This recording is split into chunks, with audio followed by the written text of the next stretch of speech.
is the STCC4 plus SHT41 CO2 temperature and humidity breakout. I've got a Metro RP2350, and then on top of it I have this nice RGB matrix backpack. Plugged into it over Stemma QT, of course, is my little STCC4 breakout.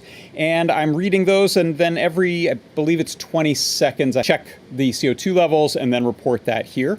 And then what I'm going to do is I'm just going to breathe some CO2 into this little glass and kind of cover my sensor and watch the fireworks.